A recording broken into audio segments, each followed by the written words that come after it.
그것도 뭐 이제 다 공부를 하다 보면 문제점이 찾아지죠. 그 아까 우리 앞 시간에서 얘기했듯이 김정은이 왜 저럴까? 왜 저럴까? 그 여러 가지 이유가 있을 텐데 그 왜 저럴까라는 의문에서 거기 이제 우리가 그 행동을 설명할 수 있는 그 근거들을 찾아내는 작업, 그것이 좀 공부하는 그런 태도죠. 그 뭐 만유인력의 법칙이 사과 떨어지는 거 거기서 나온 거 아닙니까? 사과 떨어지는 걸 보고서 그 위대한 발명도 하는데 발견이죠. 발명이 아니라 위대한 발견이 이렇게 그리고 학자들이 전부 다 반짝할 때 뭐가 터지는 거예요. 반짝할 때. 그래서 우리가 뭐 아이디어 그림 그릴 때는 그 전등이 팍 켜지는 그 모습으로 만화를 그리는데 우리가 팍 커지는 그것이 잘 일어나게 할 수 있는 연습이 중요합니다. 책 같은 거 읽을 때도 계속 의문을 가지고 자기가 문제를 만들면서 읽으면 좋아요. 내가 이제 질문을 만들었습니다. 국제 정치에서 국가들의 행동을 결정하는 요소들은 무엇인가? 국가들이 다 행동을 하죠. 그 행동은 또 여러 가지가 있어. 우크라이나를 러시아가 공격했다. 그것도 하나의 행동한 겁니다. 근데 푸틴으로 하여금 우크라이나를 때리게 한 그 결정적인 요소는 무엇일까? 그거를 생각하고 그냥 전쟁 났구나. 이놈 나쁜 놈이네라고 하면 안 됩니다. 그러면 이제 문제를 못 만들죠. 왜 전쟁은 쉽게 일어나는 것은 아닌데 왜 그 전쟁을 했을까? 국가들은 왜 그렇게 행동했는가? 미오셰이모 교수는 주로 강대국의 행동을 중심으로 이론을 만들고 국제정치 현상을 설명하고 있는데 그 이유는 무엇일까? 왜 강대국 국제정치의 비극이라고 얘기하고 강대국만 따졌을까? 국제체제를 이끌어가는 국제체제의 모양을 만들어가는 나라들이 강대국이기 때문에 그렇습니다. 약소국은 따라가요. 약소국이 국제체제의 특징을 만들진 않습니다. 강대국이 만드는 거야. 영국, 독일, 프랑스 이런 나라들이 한때 만든 시대가 제국주의 시대입니다. 제국주의 시대. 그 미국이 한번 만든 시대가 그 자유주의 시대, 글로벌리제이션, 자유주의 시대. 이런 식으로 그 강대국들이 세계를 끌어가는 나라들이 그 세계를 정의를 내는 겁니다. 강대국들이다. 그래서 그 어떤 학자는 국제정치 이론 뭐 수십 개 수백 개가 있는데 그 이론 모두는 10대 강국이 지난 200년 동안 한 일을 설명하는 것이다. 뭐 강대국이 10개 넘어가는 적이 없어요. 그리고 지금 세계 역사의 강대국을 보세요. 그럼 10개밖에 안 나옵니다. 뭐 미국, 영국, 프랑스, 독일, 이태리, 일본, 중국, 그리고 그다음에 뭐 한두 개, 두세 개 더 나오죠. 걔네들이 지난 수백 년 동안 지지고 복구한 거를 설명하다 보니까 국제정치 이론이 나온 거예요. 뭐 우리나라도 나중에 어마어마한 강대국이 됐는데 이 대한민국이 세계 2등이 되다 보니까 완전히 하는 짓이 달라. 그러면 그때 새로운 이론이 나오는 겁니다. 우리가 그 이론을 약소국 국제정치 이론은 없어요. 근데 그 약소국이 강대국이 됐을 때 또 뭐 국제정치 이론을 만들 수가 있겠죠. 그 이유는 그래서 그 국제정치도 주인공이 있습니다. 주연 배우가 있어요. 주연. 우리가 뭐 영화 보고 가서 영화 안 본 사람이 설명해 달라고 그러면 주연 배우 얘기해 주는 거죠. 조연 얘기하지 않습니다. 국제정치도 좀 그런 경향이 많다. 그래서 약소국 학자들은 국제정치 공부하다 보면 기분 나빠요. 어떤 때는. 근데 뭐 그래도 그래서 그 국제정치는 어디 가서 배우는 게 제일 좋을까? 당대의 패권국에 가서 배우는 게 제일 좋습니다. 지금이 로마 시대면 로마로 가야 되죠. 지금이 1875년이라면 런던으로 가야 될 겁니다. 근데 이제 1945년 이후에는 국제정치 배우려면 미국으로 가야 된다라고 얘기할 수 있습니다. 이제 특히 미어샤이모 교수는 패권국, 국가들은 패권이 되고 싶어 한다고 그랬는데 패권국은 어느 나라를 의미하는가? 패권국이 된 나라는 어떤 행동을 보이는가? 패권국이 되지 않겠다고 선언한 나라가 있어요. 이것도 반칙이다 이겁니다. 어떻게 패권국이 안 되겠다고 선언을 할 수가 있어? 행동은 결코 그럴 수가 없는데. 그러니까 그 국가 대전략이 디셉션, 사기야. 중국은 국가 대전략이 사기에 의존. 그러니까 사기라는 게 이제 사마천의 사기가 아니라 사기 친다 때 사기. 그러니까 국가의 대전력이 그러니까 뭐 손톱을 가리고 그 등소평이 그랬잖아. 발톱을 가리고 때를 기다려라. 아니 그 누가 모르나 다른 나라가 어떻게 한 국가가 다른 나라로부터 발톱을 가리고 때를 기다릴 수가 있어요. 그거를 공개적으로 얘기를 하는 나라. 그러니까 서양 사람들이 이해가 안 가는 거예요. 그래서 오늘날의 국제 정치는 정말 그게 힘든 거가 뭐냐면은 이제까지는 같은 양에 속하는 나라들끼리 패권 전쟁을 했습니다. 포르투갈한테 스페인이 내뱉고 네덜란드가 내뱉고 네덜란드한테 아니요 포르투갈, 스페인, 네덜란드, 영국, 뭐 프랑스 도전국이 전부 다 그리고 미국에 대한 도전국 소련 도전국이 전부 다 웨스트입니다. 그런데 21세기에 대한 도전국이 혹시 일본 아니냐 또는 중국 아니냐라고 생각을 했어요. 일본과 중국이 양이 달라. 패권 전쟁의 스타일이 옛날하고 같을 거냐에 대해서 좀 의문하는 거죠. 중국이 하는 행동 방식은 분명히 소련이 미국한테 내비던 거하고 다릅니다. 뭐 가서 그냥 다 돈 주고 사기도 하고 뭐 이번에 그 복고일 선생이 중국의 그 패권 도전에 관한 책을 썼는데 거기 보면 맨 첫 장이 그 캐나다에 있는 유명한 전자회사 하나가 중국한테 해킹당해가지고 다 뺏기는 장면을 쓰고 있습니다. 다 그냥 복사해가지고 그냥 가격을 40% 낮춰가지고 내놓는 거야. 그 노르텔이라는 캐나다에서 거덜나는 그 얘기가 맨 처음에 나오는데 이런 식으로 디셉션이 그게 되죠. 그래서 패권국은 그 영어로 그냥 말하면은 그 세계를 가번하는 나라라고 그래. 가번이라는 게 뭐예요? 가버먼트 통치 통제. 그 지구를 지금 미국이 가번하는 거예요. 그 미국식 사고방식에 의해서 미국식 사고방식이 세계를 지배하고 있는 것이죠. 미국 문화가 지배하고 있고 미국의 발명품들이 세계를 지배하고 있고 지금 우리 강의하는 거 이거 뭡니까? 파워포인트 그 미자란 말이야. 이걸 그 다운받을 때 우리나라 뭐 모든 회사들이 컴퓨터 만들면서 거기다 파워포인트 자동으로 하나씩 집어넣어 주죠. 그 전부 다 특허료를 안 내겠습니까? 우리가 다 거기다 돈 내고 하는 겁니다. 그리고 그 인간의 생활 양식이라든가 이거를 지금 미국이 규제하고 있죠. 노트북 미국이 만들었지, 핸드폰 미국이 만들었죠, 유튜브 미국이 만들었죠. 뭐 별걸 다 미국이 만들어 놓고 그리고 세계의 이념과 사상을 지배하는데 패권국은 그런 나라입니다. 패권국이 된 나라는 어떤 행동을 보이는가?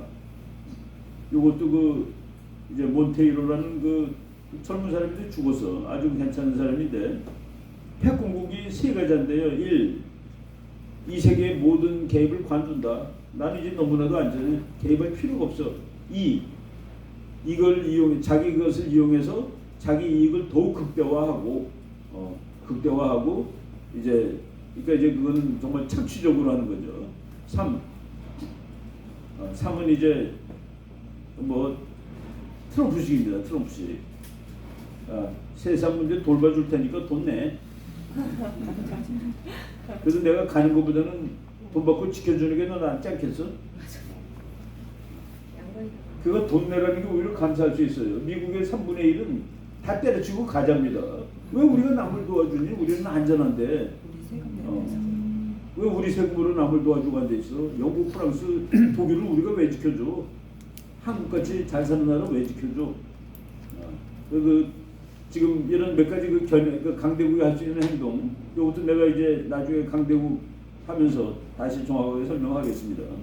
강대국, 그리고 기본 강대국의 지위를 죽도록 유지하려 한다. 왜? 너무나 좋으니까. 뭐가 좋은데? 내 맘대로 할 수 있으니까. 골라 때릴 수 있으니까. 골라 때릴 수 있는 나라가 패권국입니다. 미국은 자기가 때리고 싶은 놈을 골라 때리죠.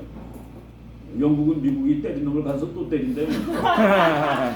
저번 시간에 우리 한 거지. 때리고 가서 또 때리고.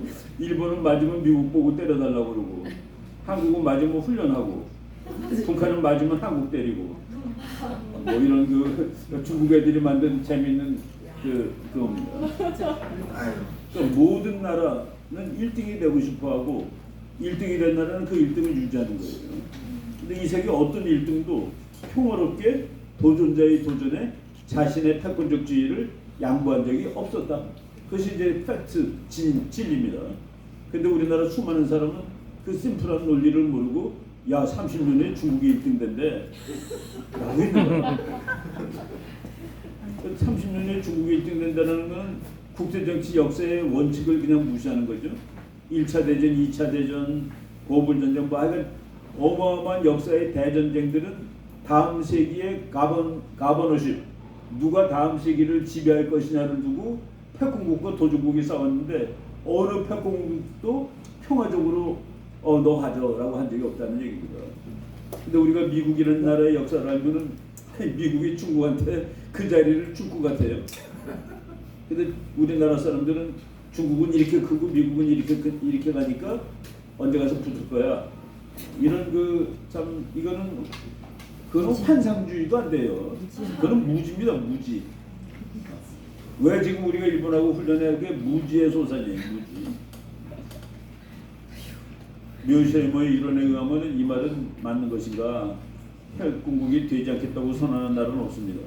그래서 묘시모 책 2판 우리 여러분들 요새 번역판 맨 마지막 챕터가 1판은 21세기의 세계 정치고 2판 제목은 중국은 평화롭게 패권국이 될 수 있는가가 그 책의 제목입니다. 그 마지막 장의 제목인데 중국은 평화롭게 패권국이 될 수 없습니다.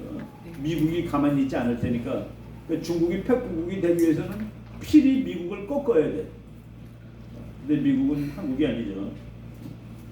미오셔이머의 공격적 현실주의 이론을 정의해보라. 국가들이 행동하는 그 원인은 내부보다는 심리적인 본능보다는 외부적 환경이 더 중요한 것 같아.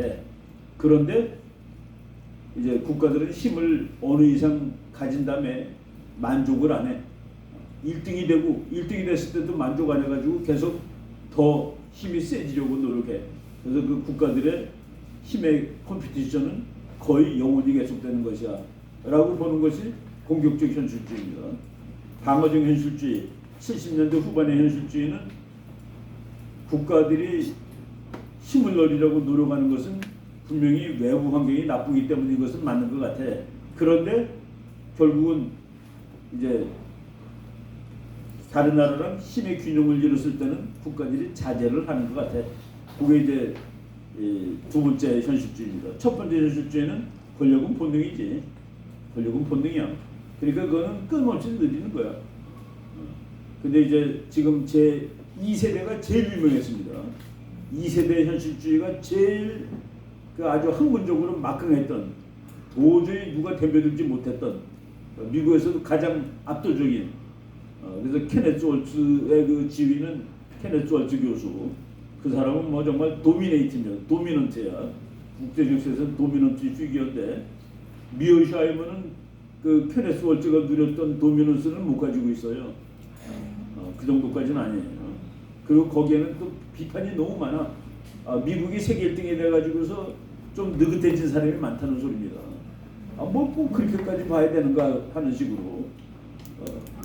근데 이제 그 미어샤이머가 제일 필명을 날리기 시작한 것은 냉전이 딱 끝나는 그 무렵에 어틀랜틱이라는 잡지에다가 논문을 썼는데 논문 제목이 우리는 왜 곧 냉전의 시대를 그리워하게 될 것인가 라는 논문을 썼습니다. 이제 유럽에 두고 봐라. 어마어마하게 전쟁이 더 만나고 완전히 피투성이가 될 거다. 정말 유럽이 소련 망한 다음에 그냥 피바다가 됐었죠. 전쟁의 회수도 많아지고. 그러니까 그 아주 날카롭게 보는 사람입니다. 그리고 이제 첫 번째 현실주의가 요새 이제 다시 모겐스 현실주의. 모겐스 현실주의는 투키디데스 현실주의입니다. 투키디데스가 이제 그 중국과 미국 관계를 벌써 2400년 전에 설명했죠. 스파르타는 아덴의 힘이 무럭무럭 증강하는 것을 두고만 볼 수는 없었다. 그건 지금도 참 적용되는 그런 분석 같아요. 양극체제, 다극체제, 패권체제 중 어느 체제가 가장 평화로운 체제인가? 양극체제라는 건 미국하고 소련처럼 세계를 두 패권국이, 그러니까 두 패권국이라는 건 말은 안 돼요. 패권국은 하나라야지 말이 되지. 그 정의상 한 두 개의 슈퍼파워, 그것도 또 말이 안 돼. 슈퍼파워는 혼자서 모든 나라랑 싸울 수 있는 나라입니다, 정의상. 근데 그런 나라가 두 개 있었어요. 미국도 지구 전체랑 싸울 수 있었고 소련도 지구 전체랑 싸울 수 있었어. 근데 둘이 못 싸웠어. 그래서 그 시대를 콜드워, 핫워가 아니라 전쟁은 전쟁인데 차가운 전쟁이야. 근데 차가운 전쟁이 어디 있어요? 그죠? 검은 태양이 있나? 검은 태양이나 마찬가지야. 차가운 전쟁은 붉은 태양이죠. 뜨거운 태양이지. 근데 이제 그렇게 그 국제 정치의 반칙의 세월이 지난 양극 체제입니다. 근데 양극 체제를 좋다고 그러는 사람이 많아요. 케네트 주아치고 같은 사람은 양극 체제가 가장 아름다운 체제라고 그랬습니다. 왜냐하면 서로 너무나 적과 친구가 분명해. 그래서 혼동돼서 전쟁할 이유가 없어. Everything is very clear. 다 명확해. 그래서 싸움 안 해도 됩니다. 일부러 싸울 필요 없어요. 근데 이제 양극 체제가 좋다는 사람도 있고 다극 체제가 좋다는 사람은 키신저입니다. 키신저는 5개가 최고야.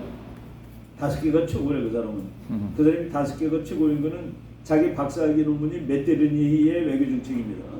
메테르니히가 그 유럽의 평화를 오스트리아 자상이죠, 메테르니히가.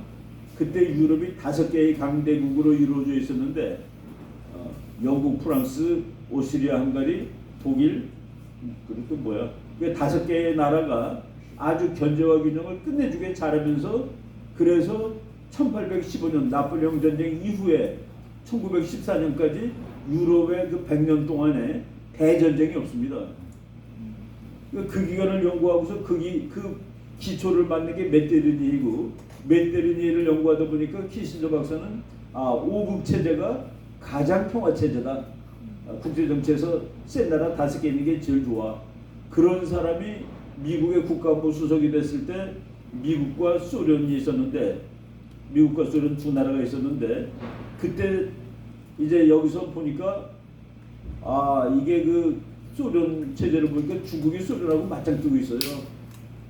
그래서 중국을 길러주는 겁니다. 양국을 이제 다국화시키는 거야. 그리고 유럽 너 따로 해. 유럽을 길러주는 겁니다. 그러니까 유럽 생기고 EU 만들어가지고 중국 떼어내고 소련 있고 미국 있고 하나가 더 필요해. 하나가 더 필요한데 그 후보가 일본이에요. 네. 일본, 내가 아시아를 이제 더 이상 지켜주지 않을 거야. 아시아인의 방해는 아시아인으로 해야지. 그러면서 중국을 미국 편으로 만들기 위해서 원하면서 군대 빼줍니다. 그리고 태평양에서 미군 뺍니다. 그리고 일본이 이제 올라가는 거죠. 그래서 키신저가 생각한 아름다운 세계는 일본, 유럽, 미국, 그때 소련, 중국 이 5개의 나라가 견제와 균형을 이루는 체제. 그래서 그걸 만들기 위해서 닉슨 독트린을 하고 월남전에서 손 빼고 그 중국하고 소련을 띄워놓고 유럽을 독립시키고 그 짓을 이제 키신저가 한 것이죠. 성공을 천재지 그러니까. 근데 그거 한 거 보면은 나중에 뭐 잠깐 설명 나오겠지만 유럽의 미군이 소련군보다 약했어요. 소련군은 정말 무지막지한데 유럽의 미군이 약했습니다. 근데 소련군이 다 독일 전선에 있는데 여기서 균형을 이루기 위해서 월남에서 군대를 미국 50만을 빼니까 미군 때문에 중국 남쪽에 왔던 중국군이 전부 북쪽으로 올라가서 붙는 겁니다. 시베리아로, 만주로. 그러니까 만주에서 균형이 깨지니까 소련군이 유럽에서 일로 이동하는 거예요. 유럽에서 균형이 회복이 되고 이쪽에서 새로운 전선이 생기고 월남에서 미국이 손띄고 그리고 미국 해군 빠져나간 자리에 일본이 대신 들어가고 일본이 들어가면서 뭐라고 그러고 들어갔냐면 일본은 오키나와 이남 1000km를 지킬 권리가 있다 그러면서 들어갔습니다. 세상이 그렇게 변하고 그때가 바로 박정희 때 유신 나오는 거예요. 이게 바로 완전 지구가 그냥 완전히 뒤집히고 있구나. 여기서 그 꼬마들은 잘못하면 그냥 파도에 휩쓸려 가버려. 거기서 이제 대책으로 나온 것이 10월 유신이죠. 패권 체제, 다극 체제가 이제 그 키신저 체제입니다. 어떤 사람은 7개가 더 좋다는 사람도 있고 그런데 7개의 강대국. 그래서 이태리 같은 나라는 실력으로 강대국이 아닌데 옆에 나라들이 너도 강대국에 껴줄게 그래갖고 이탈리아는 많이 들어갔습니다. 그래서 강대국이 되는 조건 중에 하나가 진짜 강대국이 너도 강대국이야 그러면 돼. 그래서 승인이라는 게 그래서 중요한 거예요. 국제적으로 승인받는 거가. 어느 체제가 가장 전쟁 발발 가능성이 높은가? 양극 체제에서 전쟁하면 지구가 깨집니다. 다극 체제에서는 전쟁 빈도가 높습니다. 근데 큰 전쟁은 안 나요. 패권 체제에는 이제 전쟁이 나면 이것도 무지막지한데 패권 체제는 안정적인데 그 안정 평화는 오로지 패권국만 향유할 수 있는 거야. 팍스 로마는 기뻐요. 근데 로마 외에 다른 나라는 전부 거기에 화나. 근데 이제 전쟁의 빈도로 보면은 그 패권 체제가 빈도가 제일 적습니다. 빈도가 제일 많은 거는 이제 다극 체제인데 다극 체제는 빈도가 많아도 그 체제 시스템을 왕창 폭발시킬 만큼 큰 전쟁은 아니에요. 근데 이제 양극 체제에는 그 김 빼는 전쟁들이 각각가 됐습니다. 그 두 나라가 못해. 그 양극 체제 이 챔피언들이 싸우면은 세계대 지구 깨지니까 그래서 꼬마들 싸움을 시키는 거라. 한국 전쟁, 월남 전쟁을 꼬마들의 싸움으로 이제 보죠. 거시적인 측면에서 볼 때는. 그러니까 그러니까 이거는 뭐 설명할 때 그렇게 설명할 수 있는 겁니다. 그 힘이 비슷한 두 나라가 있는 게 안정됐냐? 논리적으로 그럴듯합니다. 나랑 힘이 비슷해. 그럼 서로 못 싸워. 서로 싸워도 누가 이길지 모르니까. 그러니까 그 이론이 그럴듯하단 말이에요. 그래서 세력 균형이 국제 정치에서는 제일 좋은 겁니다. 그러는데 어떤 사람이 아니야. 세력이 불균형돼야지 전쟁이 안 나. 내가 SW보다 힘이 비슷할 때는 서로 화나면 싸운단 말이야. 거꾸로 역설적으로. 근데 내가 힘이 100배야. 그럼 어떻게 싸우겠어? 100배짜리는 100분의 1짜리랑 싸울 이유가 없고 100분의 1짜리는 감히 싸울 생각도 못하고. 그래서 이제 국제 정치를 그래서 개념이 자꾸 발전하는 겁니다. 그거는 내가 100대 1이다 그럴 때는 그 체제는 스테이블하다라고 얘기합니다. 스테빌리티는 아빠랑 딸하고 3살짜리 딸하고 시소 게임을 하게 되면은 그냥 아빠 쪽으로 딱 서서 고정돼 있죠. 시소가 딱 그게 아주 안정된 체제야. 근데 밸런스라는 거는 이제 딸이 3명이 다 탔어. 아빠가 혼자 타고. 그거 흔들흔들해요. 흔들흔들해서 균형은 이루는데 그 체제는 안정적이지는 않아. 흔들거리니까. 그래서 인더 밸런스라는 그 단어가 위태로운 그런 뜻입니다.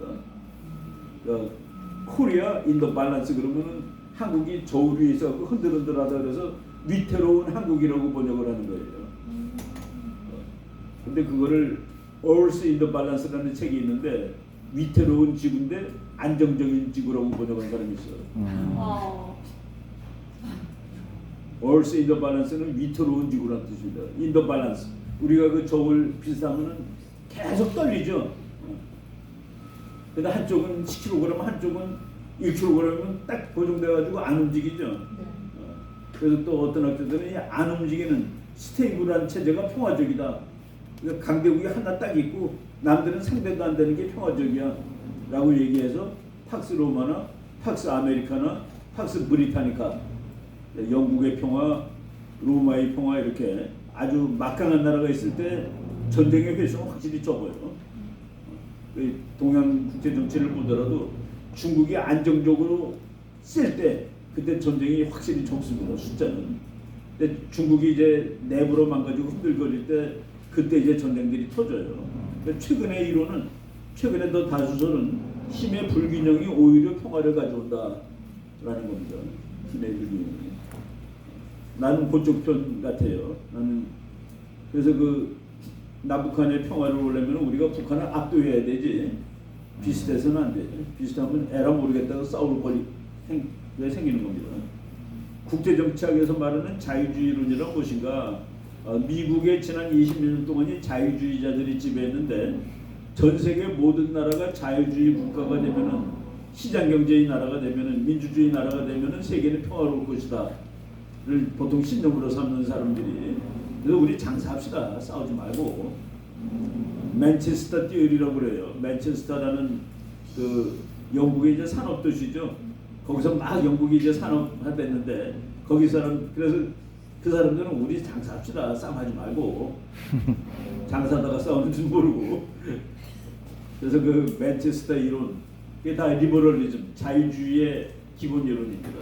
자유주의 국제정치학 이 미국의 그 냉전 시대가 끝난 다음에 미국의 주류예요. 그 사람들은 글로벌리스트가 됩니다. 전 세계가 무역하면은 그때 평화가 옵니다. 중국 저거 이제 장사하기 때문에 저거 우리랑 똑같은 놈이에요. 그 미국은 생산 소비자, 중국은 생산자인데 생산자하고 소비자가 어떻게 싸우겠습니까? 사이좋게 지내야지. 그러니까 중국은 맘 놓고 길러줘도 괜찮아요. 라고 생각하는 사람이 자유주의자입니다. 그리고 그 주장하는 이론이 국제정치에서 자유주의 이론. 그래서 지난 냉전이 끝난 다음에 지구를 지배한 국제정치 이론은 자유주의예요. 그래서 미어샤이머 같은 사람은 정말 거기를 치고 나온 사람입니다. 그 시대의 배경을. 자유주의 이론가들은 세상을 어떻게 보는가. 모든 나라가 민주주의면 평화가 온다. 데모크라틱 피스 티어리라고 해가지고 정말로 유명한 이론입니다. 그런데 이제 여기서 그 사람들은 민주주의 국가가 반드시 평화로운 것은 아니다. 그런데 민주주의 국가는 다른 민주주의하고는 싸움하지 않는다. 이거는 거의 법칙화된 이론입니다. 일본하고 한국은 지금 일본이 군국주의가 아니기 때문에 저것들하고 전쟁 연습을 같이 해도 되는 거예요. 일본이 군국주의면 절대로 안 되는 거지. 그래서 지금 그러니까 세계의 변하는 걸 따라가야 되는 것이죠. 그리고 자유주의 이론에 기반을 둔 클린턴 행정부, 클린턴, 오바마, 부시 다 똑같아요. 자유주의. 외교정책 설명해 본다면 부시도 마찬가지고 자유주의는 현실주의 어떻게 다른가 이런 것들을 자유주의는 이 세상의 민주주의 국가, 이 세상 모든 나라를 민주주의로 만들면은 이제 다 평화의 나라가 돼. 이라크, 이란, 북한을 민주주의로 만들어야 돼. 그놈들을 민주주의로 만들기 위해서 가서 전쟁을 해야 돼. 전쟁을 하려면 그놈들하고 싸울 이유를 내. 악의 축 세 나라. 가서 다 때려 부셔. 그놈이 민주주의 국가로 되면 지구는 진짜 이제 영원한 평화가 돼. 그런데 전쟁은 미국이 할 수 있지. 그리고 세상을 좋게 하기 위해서 전쟁도 하는 거야. 그래서 이상주의자들이 전쟁에 자제하는 정도가 현실주의자보다 훨씬 낫습니다. 그래? 그럼 가서 싸워버려. 저거 정부 날려버려. 그래서 엉멍덩멍 들어가는 거예요. 아까 말한 롬스펠드 그 사람도 바로 이라크 그거 민주화 시켜버려. 후세인 날리고 그럼 다 우리 편 되는 거야. 평화의 시대가 오지. 그래서 그 이상주의, 이 리버럴리즘이 좀 이상주의적이에요. 낙관론자들이면 어떻게 보면 미국은 세상을 아름다운 곳으로 만들 수 있는 능력이 있고 그렇게 해야 돼. 저 못된 놈들을 가서 다 제거해버려야 돼. 방법은 뭐 전쟁이라도 하는 거지. 그게 바로 최근 그거를 미어샤이머 교수가 이제 깼고 현실주의는 야 월하면 무슨 우리의 국가 이익이냐. 거기 왜 우리가 총 들고 가서 난리야. 그렇게 보는 겁니다. 이게 현실주의자들은 그 국가 이익을 대단히 따지는데 미국의 안보에 위협이 되지 않는 곳이라면 가서 도와줄 필요도 없다라고 보는 것이죠. 현실주의 이론 발달의 계보를 요약해보자. 이거 우리 많이 했으니까 이거 여러분들 다 할 수 있을 거예요. 이것만 제대로 설명해도 국제정치학 발달사를 대부분 알 수 있는 겁니다. 1세대, 2세대, 3세대. 1세대가 나왔는데 1세대가 좋다라는 1세대가 설명을 잘한다는 책이 최근에 나왔는데 내가 지금 소문만 읽었는데 3세대보다는 1세대가 낫다고 설명을 하고 있더라고요. 오히려. 그리고 국제정치를 무정부 상태라고 한다. 무슨 의미일까? 우리는 지금 유정부 상태에서 살고 있는 거예요.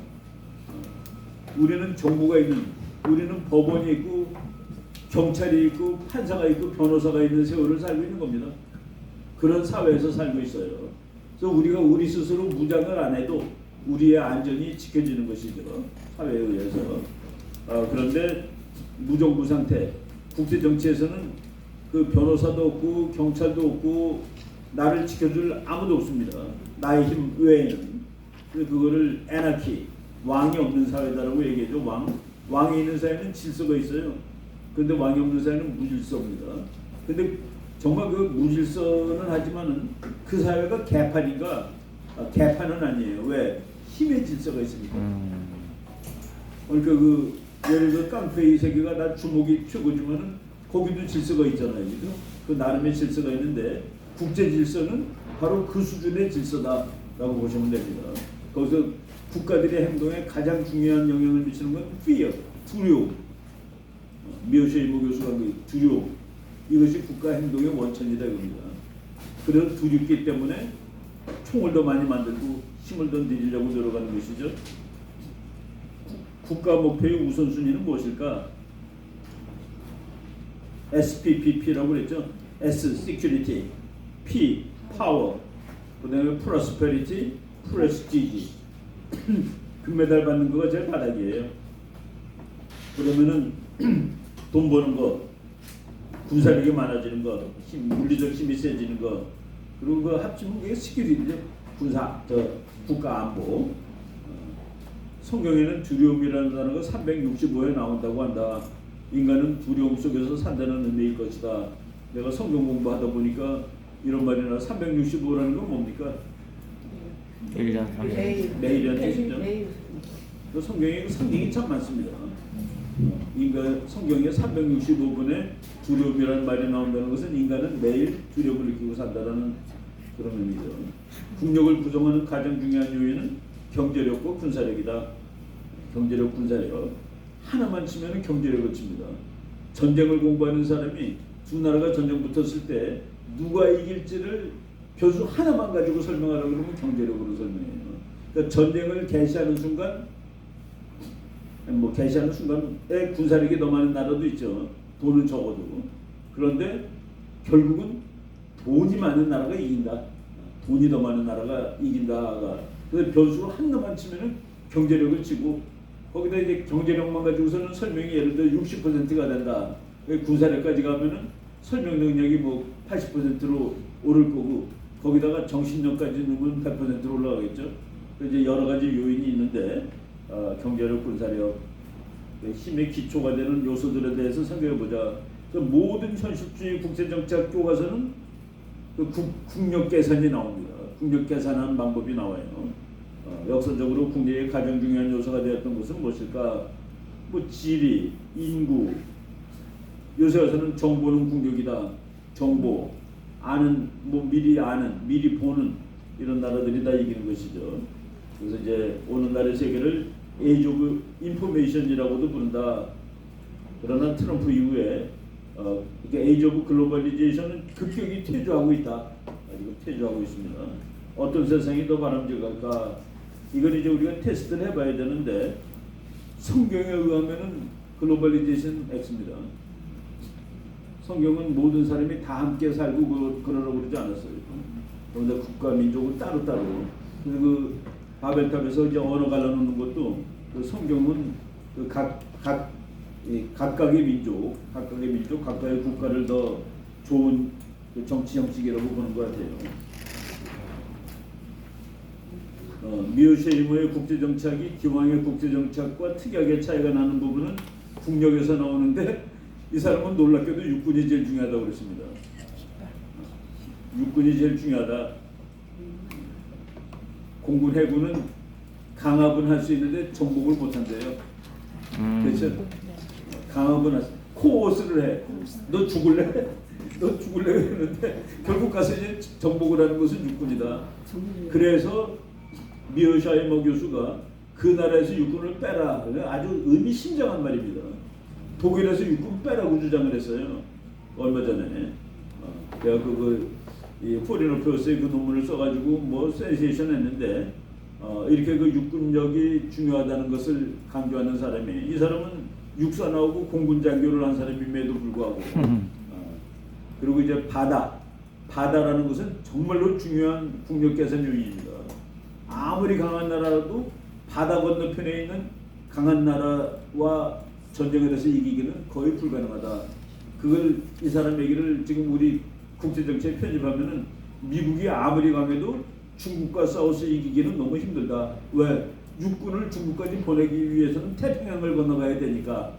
그래서 바다를 그 힘을 차단하는 세력이라고 쳤습니다.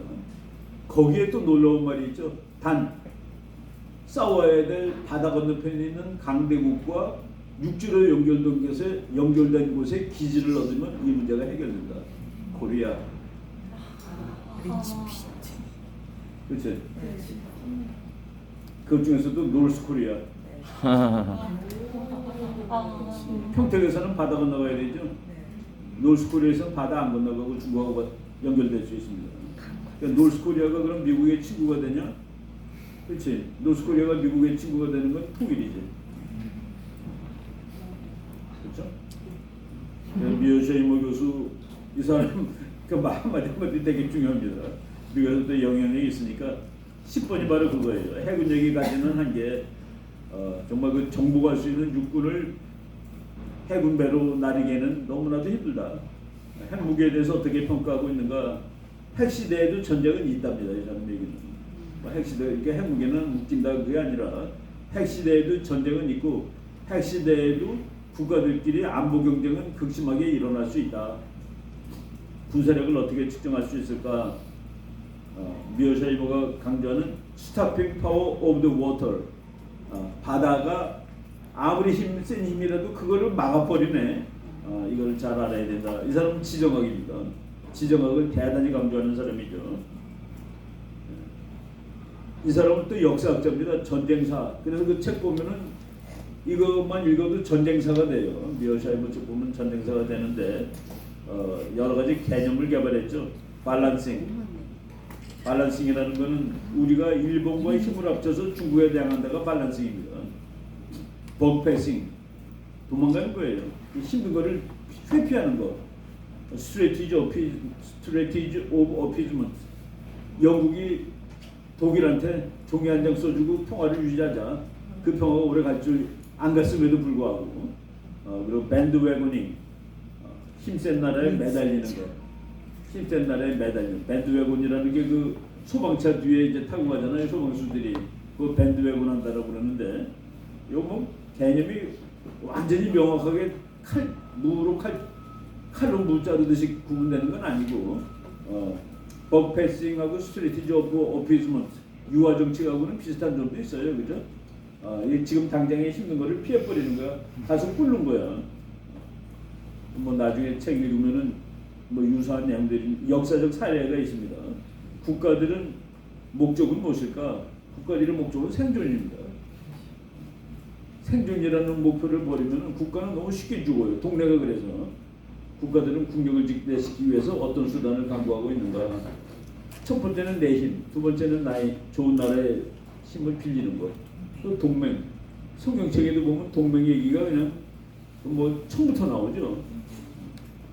내가 지금 성경책에 나오는 그 전쟁 얘기를 다 찾아가지고 성경과 국제정치라는 책을 이제 시작을 했는데 쓰기. 그 성경이 참 기가 막힌 게 뭐냐면 첫 번째 전쟁이 14장, 창세기 14장에 나옵니다. 창세기 시작해서 14장에 나오는데 아브라함이 롯을 구하기 위해서 318명의 자기 병사들을 데리고 가는 거예요. 첫 번째 전쟁이 구원 전쟁입니다. 구원 전쟁. 선한 자를, 의로운 자를 구하기 위한 전쟁입니다. 그래서 좀 의미심장한 얘기를 이렇게 전개를 하는구나 하고서 그 책이 그러니까 뭐 그 책이라고 그러면 좀 쑥스럽지. 바이블이니까 바이블의 그 스토리들이 전부 그렇습니다.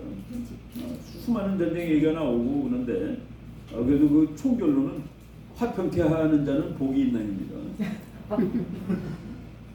피스메이커, blessed are the peacemakers. 평화롭게 하는 자는 축복을 받은 사람들이다. 그 책은 평화의 책이에요. 전쟁의 책이라기보다는 평화의 책인데 그렇지만 수많은 전쟁이니까 전쟁은 수단이에요. 수단. 성경책에서 나오는 수단입니다. 그래요. 여기까지 하고서 내가 오늘 지금 뭐 점심도 왔으니까 점심을 먹고 또 이제 젊은 친구들 가서 또 해야 되니까 오늘은 여기 그래도 157페이지까지 했으니까 다른 날보다 7페이지 더 했다 그죠? 고맙습니다.